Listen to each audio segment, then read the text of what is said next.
closest to the pit wall. The lights go out, the race gets underway then, and off they head down towards Copse Corner for the first time. And it is a good start by Craig Land, but Martin Shelton trying to find his way up on the other side. Ben Powney's got away pretty well too. He's gone around the outside of a couple of cars already. He might be level pegging for second place as they head out of Copse Corner and down to Maggots for the first time. Indeed, he's going to go for the lead here. Ben Dade also making a good start, so it's Craig Land leading, Ben Powney in second, Martin Shelton in third as they make their way through, but Powney's run wide now. Some of that good work has gone to waste. He's dropped back down to fourth position. Martin West's in about sixth place as well, but it's Craig Land, the man that's 8 points behind Ben Powney in the championship, coming into this final meeting, that's got the lead. But for how long? Down the inside of him goes Lucas Batt in the number 66 car, and he's bomb bursted because around the outside has got Martin Shelton as well. That's not worked out for him, but it's Lucas Batt that's leading. Or Martin Shelton might just have made it into second. Craig Land is still got his nose in front of him. Ben Powney, I think, in fourth place. Coming towards the end of the first lap then of this race, who's going to be ahead over the timing land? I think it's going to be Lucas Batt. Waiting for that to appear on our screen. Yes, it is by 0.2 of a second. Powney taking a line close to the pit wall here. And a red flag. Race being stopped. The red flags are out. We know not why. There's been an incident out of our sight. There we go. That's what's gone on down at Beckett's, I think. The 69 car involved is that of Lee Rogers, and the other car, Tim Penstone Smith, number 47, and Todd Boucher as well in number 20. So 3 cars not made it back round at the end of the first lap. So drivers are out of their cars, which is good to see, but the car's stranded in a dangerous position. And so the officials in race control are taking the decision that the thing that they should do there is stop the race with a red flag, straight to a red flag, rather than go to a safety car. There you can see the 20 car. That's Todd Boucher making his return. You can see the fluid leaking from underneath there. There's quite a lot that will need to be addressed by the marshals. Marcus Pye is back with me. Yeah, the car, the front corner's savaged apart from anything else, but the radiator, as you can see, has been split. Radiator and or oil cooler. Certainly that's clear bit of both, coolant coming out of that one. But yeah, it's a mess of that. So quite dramatic. Yeah, what a start though. Well, no, exactly. It was quite the start to the race. Lucas Batt leading at the end of the first lap. And Ben Powney made a fantastic getaway from the line. Was level pegging for second place as they rounded Copse Corner. As you can see, the damage to the front of Lee Rogers' car. I wonder if it's been sort of front right against front left of Todd Boucher's car. Maybe that's what's happened there. But equally, it looks like fluid has been leaking out of the radiator of that as well. We'll come back to the Ma7da 7s in just a few moments, but first of all, we'll take a short break.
We're here at Silverstone, where we have had a red flag on the opening lap of the AimShop Ma7da Championship race. The marshals just clearing up the fluid that's been dropped. It looks like the cars have been taken away. You can see them in the background of the shot there, being taken away on the recovery truck. So I don't think it's going to be too long before we go back racing again. The marshals, I'm sure on the start line, have been working hard to get the cars shuffled back into their original starting order, Marcus Pye, and we had a very exciting start to that race. First time asking, I'm sure we're going to have much the same again second time around.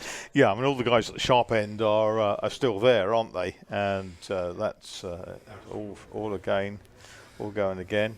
I'm always a little bit curious about pole position being on the outside here.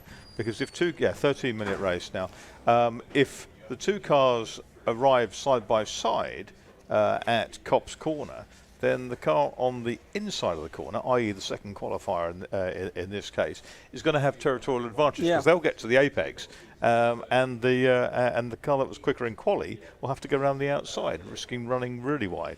Indeed. And that car on pole position is number 87, I should say, Craig Land, 31 years of age, from Hena, up there in Derbyshire, a data and impact executive. And he's been racing since 2018, did 6 seasons of low costs. He was the champion in 2022 and 2023, having been 2nd and 4th previously. And he's switched to the Ma7das for this season and is in very real contention for the championship first time out. The car originally built in 2009. It's been run by Team Sellers Racing. It's had many previous owners over the years as well. It was converted by TSR to Mazda 7 spec during the 23 to 24 winter break. And Craig gets huge support from his family, especially his dad. He's been his chief mechanic and main support for the last 23 years that he's been doing racing in karting as well. He started in karts at the age of 8. Shortly to get going again, there's number 99 Martin Shelton, who's just a few inches further back than the 87 car. That is on pole position. Red lights are on, they go out, and the 13-minute restarted race gets underway, and the cars head their way down towards Copse Corner for the first time. Has Ben Powney made such a good start? The answer is no, he's not. He's not level pegging for second position here. It's Land around the outside of Shelton to have the lead of the race through Copse Corner for the first time.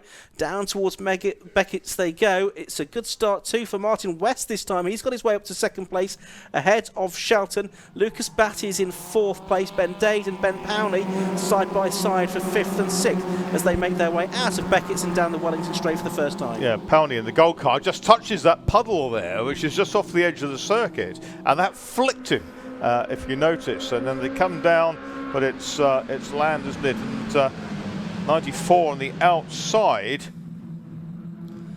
Yeah, West who started 3rd. Yep. Shelton is up the inside. Powney is 5th at this point, and he's the points leader, isn't he? Very narrowly. Yep. And he's run out over the curb. He's on the grass on the outside. A really scruffy first lap for Ben Powney. Been racing Formula Ford in recent times as well. Yeah, and he did not need that, did he? Because he needs to get on terms with Craig Land here. Dropped him back into about 7th. Yeah, 7th over the line, just under 2 seconds behind the race leader, which is Craig Land, by 0.3 of a second from Martin West, Martin Shelton, and Lucas Batt, who was leading before the red flag, in 4th position this time. And Batt is got Ben Day just behind him, and David Bowen as well, who was on the podium at Mallory Park last time out. Turning their way through the right-hander at Beckett's and down the Wellington Straight. I'm sure Ben Powney's made a mental note to avoid that puddle, which is quite actually a deep pothole just off the edge of the circuit there, as the two leaders looked like they were going to go side by side into the corner. Land and West, and it's Land with the orange roll cage still ahead of West with the black roll cage, and then it's the blue and pink car of Martin Shelton in 3rd position as they make their way now towards the end of the second lap. Yeah, this is absolutely wheel arch to wheel arch. And where is Powney now? Has he got himself? He's got fastest lap, Ben Powney, and he is now in 6th place. He's not out of this by any stretch of the imagination. And because the cars aren't particularly quick in a straight line, so you pick up a very, very good toe. All the aerodynamics of a house brick, but that's part of the joy of this type of car. You've got to work every inch of the way to careful, Ben Powney. You've got that little pothole on the outside. You've been there once, but a very wide berth this time, I noticed. It certainly did. Down the Wellington Straight then for a third time. The car's moving about a little bit west. Jinx out of the slipstream of Craig Land. Land covers that off though. Both of these drivers quite experienced now. They experienced both in low cost and the big brother Mazda 7 championship as well. Martin Shelton, who's still mathematically in with a chance of the championship but hasn't been on the podium all year. He's still there in third place. Fourth place now is Powney though, so he's made up another couple of positions on this lap by the looks of it, getting confirmation of that as they come across the timing line to complete it. Yes, he's done another fastest lap of the race, a 1:06.284. That's a lap record, beating Danny Andrews' mark from April 2021. So through Copse Corner they go now for the fourth time in this race, and it's certainly not over for Ben Powney because he's a man on a mission. Hey, he certainly is. And watch that gold car. And Shelton gets a chop from West. Martin Shelton, Martin West. They are second and third. Craig Land leads the way. Ben Powney's well in the slipstream. The number 3 car there is the car of Barnes, the blue one. And up front, here they come. It's 2 for the lead. Martin West down the outside. Craig Land switches sides. Ben Powney tries to go around the outside of Martin Shelton. And is there going to be room? Can he get up the inside into Luffield? He can. He squeezes through. And again, very, very close wheel arch to wheel arch. Powney up into third place. Shelton off the provisional podium at this point. And side by side for fifth. That's David Bowen and Lucas Batt for 5th and 6th. But look at this as they come down to Copse Corner. It was very tight indeed. Land up the inside of West there. And it's Land that's back through. And Powney follows through to second place as well. So we've got the 2 main championship protagonists, first and second. Oh, and there's contact further back. There's just some bodywork that goes flying. But never mind that. It's Powney up the inside of West. He's not going to make that work. So it's Land, West, Powney, Shelton as they go through Beckett's Corner for the 5th time in this race. David Bowen and Ben Dade think the driver's properly involved in that contact a little bit further back. But as they head off up towards Brooklands Corner once more, this is the slipstreaming pack that we expected. It's headed at the moment by Martin West, who's got back ahead of Craig Land. Yeah, it's crazy, isn't it? The green car of Martin West ahead of Craig Land with those day glow patches down the side, the flashes on the car of Lando. And then in third place, it is Ben Powney in the gold car, the composite decking man from Kent, and behind him, I think is that still Shelton in fourth place? I think it is. But 5th, 6th, and 7th are being drawn up, and 8th as well towards them. Yeah, the top 8 cars within 1.5 seconds at the end of 5 laps of racing. And who's come out in front? Is it Powney that's emerged at the front? No, it is still Craig Land from West, and it's almost 3 wide for third place. Powney prevailing. You've got Batt and Shelton side by side. Shelton going a lot deeper into the corner, trying to go all the way around the outside. Not worked out for him though. That was quite brave. He took a lot of speed into there, but of course he had a lot further to travel around the outside of the hairpin. But he's now got to the point where they're 3 abreast behind Powney. Powney's still third, and there's Land attacking Martin West up front. West leads with that green nose cone, little green lipstick on the nose cone. In second place is Land, third is Powney. Shelton's back down side by side with Ben Dade, isn't it? The ex-Jonathan Lister car, championship winning car a couple of times.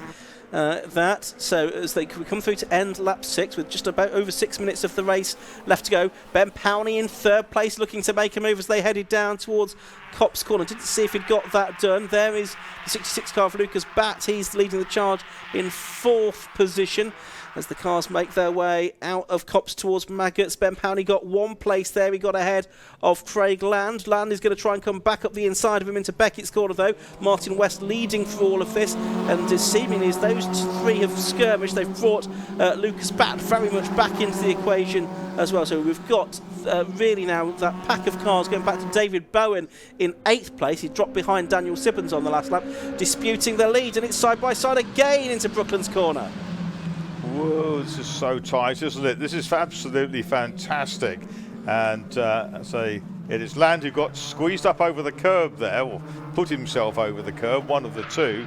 And he's on the inside here of Martin West. Powney's got a double toe now up behind them. And this is getting really busy in this front group, because behind them, as they go through, Westland, Powney, Bat, Shelton, Dade. And yes, so tight, 1.1 seconds over the top 8. It's getting closer and closer, isn't it, as the laps go on? It's Land now leading from West. That's changed at Copse, and Powney in third and Bat in fourth. But you can't rule any of these 8 out, really, from winning here. I think there's some of the better likelihood than others. Ben Powney's done a great job just to get back into this lead pack after a first lap that did not go well for him. But he really needed to stay, or try and stay with Craig Land here to keep the championship folks quite advisable to stay on the grey bits, you'd have thought, but they're all over the shop trying to find. Powney's now second, West is third, Land leads. This is brilliant. Another great race. Say this national circuit at Silverstone really does produce the goods, doesn't it? I think we should have 14 rounds here next season. Perfect. One make championship and one circuit championship. Through the final corner at Woodcote they go. 4 minutes to go over the line this time. 1, 2, 3, 4, 5. Yeah, we do still have 8 cars there, but they're a bit more spread out. 1.8 seconds now covering them rather than 1.1 a lap ago. Land ahead of Powney at the start of the lap. It's still that way now. We've probably got 4 more laps to go, haven't we, in this race? But there's a bit of a gap back to the next group of cars with Ben Dade and David Bowen side by side. Was there some contact in all of that? It's Bowen that slides out wide. It's Daniel Sibbons in the 56 car that makes up a position, and Ben Dade that drops to the back of that pack. Yeah, it's 4 and 4 now on lap 9. And Land, Powney, West and Bat in that top group. Shelton leads this group, and look, the car that was 4th of that group onto the straight is now 2nd, which is 17 Ben Dade. But there's Land and Powney, the 2 title protagonists out front. It took them 8 laps to run together out front, but it's now a bit of a fight. Powney's had 5 wins this year. Craig Land's had 3. They shared the victories last time out at Mallory Park. Powney's now in front as they came off Woodcote Corner. 3 laps to go, and Ben Powney hits the front for the first time here. He's the man that leads Craig Land in the championship by 8 points after drop scores taken into account. So from a neutral point of view, it'd be good if Craig Land could get back ahead here to keep the championship even tighter going into the final round later on this afternoon. But Ben Powney's been the bridesmaid for the last 4 years in low cost and Ma7da championships. I'm sure it's not a tag that he wants to keep any longer. Maybe not even realise he's got that tag until we've just mentioned it. But he would desperately like to win the championship this season. Up the inside goes Craig Land. He gets the lead back. Double toe for Martin West.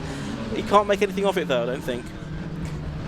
He may be able to, because a bit of a wobble for Craig Land, and Martin West has got his nose ahead coming into Luffield. He's got to head back across in front of Land. Powney suddenly finds himself 3rd. That's fine. There's the battle between 17, which is Dade, and Shelton. Yeah. Powney Land last time through. It's not that this time. Still best lap of the race to Powney at 106.284 as the 2 leaders side by side into Copse Corner. It's Land that gets back ahead of West. So we've had 3 leaders in about 2/3 of a lap there. And we've got Lucas Bat right with them as well. There is a 1.2 second gap now between 4th and 5th, so it has turned into 2 distinct groups. 2 laps to go in this race. Well, 1.5 laps now as they're down at Beckett's Corner for the penultimate time, and it's so far on this lap been relatively becalmed with Land and West and Powney and Bat possibly plotting their manoeuvres for the final lap. This is just fabulous. Great racing from the Mazda 7s. There's not much room down the outside there, is there? And that's Martin West who's put himself there. Land has his nose ahead, or the nose cone, put it that way. It's about as far as it is. Ben Powney trying to attack on the exit of Luffield. And there's the next group. Yeah, equally tight in the next group as well, isn't it? So we're going to start the last lap of the race then with about 40 seconds to go. Over the line they have gone, and it was Land by a quarter of a second from West, with Powney third at the start of this final lap. Is that going to be how it's going to finish? If Land can keep these two behind him, he's going to need some very wide elbows. Exactly. This is a battle of the slipstreamers. Down they come into Beckett's the final time. Down the gearbox. Through they come. They perhaps don't really want to lead out onto the Wellington Straight for the final time. But Craigland finds himself in that position. It's 3 for the lead now. Lucas Batt falling back fractionally in 4th, maybe waiting to pick up the pieces. Here they go. Westow's got the advantage. Yeah, he used the toe to get back ahead of Craigland, so he kind of knew what he was doing. He's the sort of outsider for the championship. It's really between Land and Powney now, I think, as they've both, touch wood, got to the end of the race in positions well up the order, but it looks like it's going to be Martin West, although he does slide coming out of Luffield corner that time. Can Craigland then get ahead of him on the run to the line? Out of Woodcote corner they come, up to the line, and they're almost side by side over it, but it's West from Land by 0.043 seconds, with Powney third, and a new lap record on the final lap as well to Martin Shelton with a 106.045, another couple of tenths quicker than Ben Powney managed earlier in the race. But West, Land, Powney, so Land crucially ahead of Powney there to narrow the gap as we go into the final round of the championship. So good news for the neutrals among us, just excited for some more AimShop Ma7da racing later on. But that was a wonderful contest, Marcus. Absolutely right. And Martin Shelton there in 99 may have missed out on a podium again because he's down in 6th place. But that's last lap, a 106.045 is an absolutely brilliant end to the race for him. A lap record then to go into the statute books. Certainly is. The winner, though, was number 94, Martin West, who completed 12 laps in 13 minutes or so of racing, just 43 thousandths of a second quicker than number 87, Craig Land. And Ben Powney in third place, number 37, was only about a third of a second behind. Fourth place to number 66, Lucas Batt. Fifth place was 56, Daniel Sibbins, completing the top 6 with that new lap record, number 99, Martin Shelton. And 7th was number 25, David Bowen, and 8th was number 17, Ben Dade. And we didn't really see too much of the action behind them, because 9th was number 55, Mark Crawford. 10th was number 4, just reading off our time screen now rather than what's on your caption. 10th was number 4, which was David Martin. 11th, number 3, Callum Barnes. 12th was number 5, which was the car of Ian Wells. Then 13th was Matt Grove. 14th, Rick Lanier. 15th was Lewis Ward, Tim Pensone Smith 16th, and Paul Thompson, the 17th and final finisher in that AimShop Ma7da Championship race.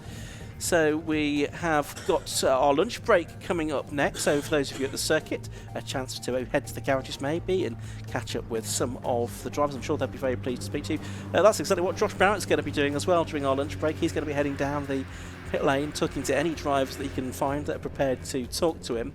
And then we're going to be racing again, scheduled to be at around about 1:25. I'm sure the officials might go a little bit earlier if they can possibly manage it as well. We'll keep you updated on that, but we're going to head down to the pit lane now, and Josh Barrett going to speak to our top 3 at the end of the AimShop Ma7da race. Third race today, and another cracking race from the AimShop Ma7da Championship. The top 3 drivers down here were absolutely side by side throughout that race. Martin West being congratulated by Craig Land and his dad.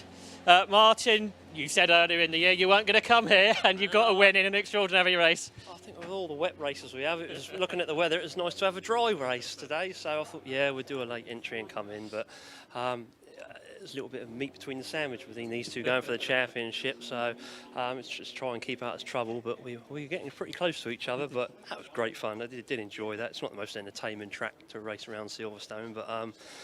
No, there's no damage to these guys. Hope Todd and Ayrton are okay. I think there's a prang one there at the start, quite a heavy one, so I hope them guys are all right. Yeah. But yeah, so just the gloves are off for me. I've got nothing to lose, so just give these boys. But no, it's clean, fair racing. So them two will be working out the maths now, working out what they got to do in the second race, I'm sure. But yeah, no, good fun. You said it's not the most entertaining sort of drive round to watch the race, and it's probably the most entertaining. From the spectator's point of view, yeah, but for us guys, it doesn't matter what you do on the corners. You just sit. I think it's on the same on most forms. You're just waiting for the toe on the being in the right place at the right time. So that's all it is. It's just another game of chess. Try and work out again. We didn't get a last lap board, so I was quite fortunate to come round and see the checker flag and thought, oh, that was just pure pot luck. There was no risk involved with that. So it could have been the lap before. It would have been Craig or Ben. So yeah, it's what it is. Because you ended at second at Beckett's, which I guess is where you need to be on the last lap to get the toe down the back straight. It depends. Like I say, you've got to be in these because these got a lot more power than the low cost. To get in the toe, you have got to be right on the bumper because if there's a gap, they've got the power to keep that gap, and you won't get past before the next corner. So, but luckily, Craig had a little twitch coming out, so that was it. But as I say, I had no idea it was the last lap, so it was just fortunate, really, more than anything else. I think on one lap, the top 8 were separated by 1.1 seconds at the line, which is quite amazing. Yeah, I looked in the mirror at one point and I thought, Christ, there's a lot coming. I know me and Craig were playing silly buggers a little bit, backing each other up in the corner, which was letting them count because we both didn't want to give away the racing line. But yeah, it was a bit frightening looking at like a swarm of Mazdas behind you, but good fun, good fun. You sort of mentioned about the difference between low cost and this is where you thought in low cost you probably could be third or fourth onto the back straight and take the lead, where that's not so much possible here. Yeah, in low cost you need to be in third place coming out of there 100%. In second you'll just get done by the person in third, but a little bit, I say they were underpowered, but these are totally different driving experience these to the low cost. It's a completely different racecraft, but still brilliant to do the low cost. As you know, I've done a few this year and it keeps the brain active doing them, but it was good fun. He's asking the questions, not me. Well, I better move on by the sounds of it. He's getting jealous now, isn't he? Well done, Martin. Let's have a word with Craig. Craig, you were sort of always there, lead or second, and the end it was second, but you had a bend, so a few points brought back. Yeah, definitely. I know it's always close racing. I think we had a close race a couple of years ago in the low cost. But yeah, I was just trying to get away, hoping that maybe Westy might get tangled up with Ben a little bit. But every time I seem to get like a second or second half down into this, onto the start and finish line, it just seemed to close right back up within 2 straights. But yeah, I mean, one of those races that seemed to go on forever, but also went really quick because obviously there's the pressure, and every lap it was just more pressure. Thinking I've just got to try and get, obviously with the championship, trying to square Westy between me and Ben ideally. But yeah, we're going to next race and hopefully we can just knock a few more points off and see how it ends up. Because there's guess round here from the championship point of view, you can't really look tactically because it changes on every lap. Yeah, exactly. You can try and plan as much as you want, but every lap's different. So yeah, you just got to take each lap at a time, and hopefully better look my way maybe in the next race and try and get a bit of a gap. But we'll see. It's probably going to end up like this again, maybe 5 or 6 cars. You never know around here. So yeah, I'm looking forward to it. I said to Martin, one lap, the top 8 were separated by 1.1 second, which almost no other formula can achieve that. No, exactly. I mean, that's what I mean around here. It's just if you're within half a second of the guy in front, you can keep up with that guy. So it brings the whole pack together. The toes just sandwich everyone up, and then it's just a case of how you can pass the guy in front without losing too much time to the guys behind, because then you leave yourself a sitting duck for the next straight. So yeah, it's good fun. How aware are you when you practice in second going for the lead if the third person might be alongside as well? Yeah, I guess what I try to do is if I'm always thinking about the guy in front, trying to use the toe. If I'm catching the guy in front down the straight, chances are the other guy's probably trying to do the same to me. So it's usually when you do pull out for that move, that's where you get the bird effect, where you get all 3 going into the first corner. Because every time you pull out, you lose the momentum. So then you end up everyone hits the brick wall at the same time. But yeah, I mean, it's still good fun. I mean, that's why we came into this series from the low cost, because I think the wind effect's even more powerful in this than it is the low cost. As soon as you hit that 100-mile-an-hour mark, it's sort of a brick wall on these chassis, and yeah, it just brings everyone close like this. Yeah, it was great racing. Well done on second place, Craig. We're going to have a word with Ben in third. Ben, we'll get to you finally. First of all, the first part of the first race to start was mega. Mate, I think that was I had one good start at Mallory. I think that was my second best start of the year. Well, actually, probably of all time, to be fair. So, gutted to see the red flag on that one, because, yeah, I'm not going to be able to repeat that again anytime soon, I don't think. But, yeah, awesome. And the second start didn't go so well. We threw out of Beckett, you were a bit wide, and you found a hole, I think, on the exit of the circuit and had a huge slide. Yeah, well, I don't know if I found a hole. I got pushed in by my own blooming teammate. But, yeah, you pushed me. I don't know if you pushed me, but kept me very wide going through Luffield here and dipped a bit on the gravel. But, yeah, I'm going to have a word with him. I'm going to put him on my naughty list this year for sure. And then you sort of picked them off one by one over the next few laps. Yeah, it was a mega race, to be fair. I don't know if it came across well on the camera, but yeah, that's good. Yeah, because it felt amazing, and I don't think any of us knew it was the last lap because I think we were all looking out for it. But I definitely owe Westy a big Christmas present so far, and yeah, fingers crossed if we can do the same again in the next race, then game on, I think. But I'm trusting your maths today, so it's all on you, mate. I think you got Craig brought 2 back. It wasn't going to be 1 because you had the fastest lap until the last lap, and Martin Shelton got the fastest lap. So it just with the top 8, there was nothing between any of you, and I guess you knew that as you were coming through the pack. Yeah, I think so. Yeah, I mean, it's always going to be close around Silverstone National in these. It always creates great racing generally, and yeah, I had a feeling it would be close. I had no idea we had the fastest lap, so that's kind of good but bad, I suppose. Yeah, that we lost it. Yeah, but yeah, fingers crossed we can just get it done in the next one and try and just win it. Ideally, would be nice. Yeah. Like I was saying to Craig, you can't really think tactically round here because you start doing that, you can easily end up in the back. Yeah, I think that's it. I mean, we're all looking for the last lap. I mean, quite what any of us would have done if we'd have seen it. We probably would have gone, well, where do we want to be? It was really, really close. And I think between the 3 of us, I think anyone could have crossed the line at the, the winner and that. But yeah, I suppose we'll try and think. I might watch the video back quickly now and just see on the last lap what I might have been able to do if we get the last lap, what that is. Yeah. Obviously, over the last few weeks, you've been doing lots of racing. Do you think that's helped coming into this weekend? Yeah, it's probably a good time to, if I don't get to talk to you later on, I think I should probably say thank you to Becca, my wife, who she's let me race, as much as you need to as a wife, but she's let me race 5 weekends on the bounce. And there was a thought of doing the Walter Hayes next week as well, to make it 6 weekends. And yeah, she's looked after the kids, which is brilliant. Yeah, so I'm really thankful for that. And yeah, we'll see. I'll see how today goes first before we make plans for next week. But yeah. And obviously for yourself, we've always sort of come into the Championship Finals weekend and something's not quite gone to plan. So you got that out of the way last Sunday where things didn't go to plan. Yeah, I hope so. I really hope so. I feel like I haven't worked it out, but I feel like we've probably been in the final day battle for the championship maybe at least 4, maybe 5 times, and for whatever reason it's never quite gone right, or I've been too far back. This one coming in lead-in, completely different mindset, and I just want to go out there and win now, and I think win on the track predominantly, and then I know I can't be beaten, so that's the plan. And thank you for being the only 750 Motor Club member to buy me a birthday present last week. So no bias at all from over here. Yeah, well, that is purely so you can help me later on with the maths, because no one else can be trusted to tell me whether or not I have or haven't won the championship. So that's on you for that. I think it must be something like 6 points. So I guess finishing behind Craig is okay, but maybe not too much more than that. Perfect. I'll do that then. Just behind. Awesome. Good luck later on, Ben. Thanks, so there's our top 3 from the AimShop Ma7da Championship. In a few moments, we'll be heading down the pit lane. Before that, we'll say a big thank you to all our partners to make sure the live stream is possible this weekend.